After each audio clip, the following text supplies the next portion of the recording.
Ya. Assalamualaikum warahmatullahi wabarakatuh. Waalaikumsalam warahmatullahi wabarakatuh. Selamat pagi anak-anak. Selamat pagi, Bu. Apa kabar hari ini? Baik. Alhamdulillah. Semoga kalian semua selalu diberi kesehatan dan semangat terus untuk belajar. Amin. Baik, sebelum kita memulai pelajaran, alangkah baiknya kita berdoa terlebih dahulu. Di sini ketua kelasnya siapa? Saya, Bu. Oh, silakan untuk memimpin doa. Sebelum memulai pelajaran kali ini, mari kita berdoa. Dan selesai. Baik, alhamdulillah. Sebelum lanjut ke materi, Ibu ingin mengecek kehadiran terlebih dahulu ya. Coba tolong ketua sebutkan siapa saja yang tidak hadir hari ini. Ya 3 orang sih, Bu. Oh, siapa saja?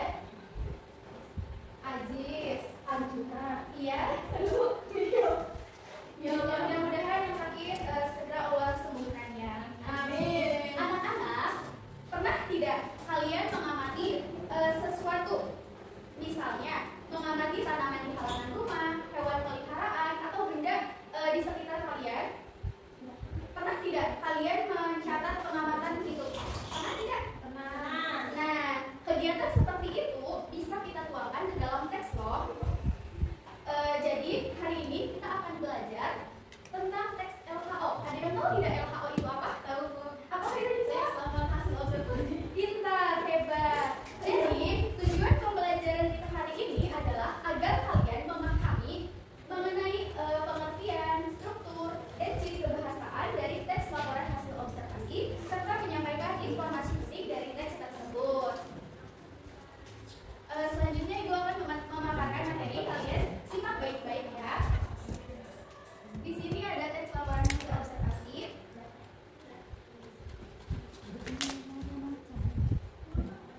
Di sini ada pengertian teks laporan hasil observasi ya.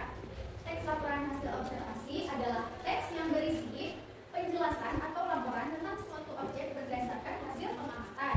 Tujuannya adalah untuk menyampaikan informasi yang berulang sesuai kenyataan dan objektif apa adanya tanpa pendapat pribadi ya. Contohnya kalian bisa mengamati seperti tadi makhluk hidup, kemudian benda atau tempat, lalu ada fenomena alam seperti hujan, pelangi dan sebagainya. Selain itu di sini juga ada struktur teks laporan hasil observasi. Yang pertama itu ada pernyataan umum atau klasifikasi. Pernyataan umum itu pengantar umum tentang sebuah objek ya. Lalu ada deskripsi bagian. Deskripsi bagian itu menjelaskan bagian-bagian atau ciri-ciri dari objek tersebut. Dan yang terakhir ada deskripsi manfaat. Deskripsi manfaat itu biasanya menjelaskan manfaat dari objek tersebut. Bisa dipahami? Bisa. Baik. Selanjutnya ada ciri kebahasaan teks laporan hasil observasi. Ya. Ciri kebahasaan teks laporan hasil observasi itu yang pertama ada menggunakan bahasa baku dan jelas, menggunakan kalimat pernyataan atau deklaratif, mengandung istilah teknis atau ilmiah sesuai topik, menggunakan kata kerja aktif dan kata benda umum, menggunakan kata penghubung seperti dan, tetapi, karena, dan sehingga. Yang terakhir ada bersifat faktual dan objektif tanpa pendapat atau perasaan pribadi. Nah, anak-anak, selain tadi pengertian dan struktur, ada juga ciri kebahasaan dari teks laporan hasil observasi. Di antaranya menggunakan kata benda umum, kalimat definisi, kalimat deskriptif, dan kata kerja aktif maupun pasif ya. Bisa dimengerti anak-anak, bisa dipahami? Bisa. Baik, ini Ibu akan mencontohkan contoh teks laporan hasil observasi ya. Di sini ada judulnya itu pohon mangga ya. Kalian bisa dibacakan?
pelajari hari ini?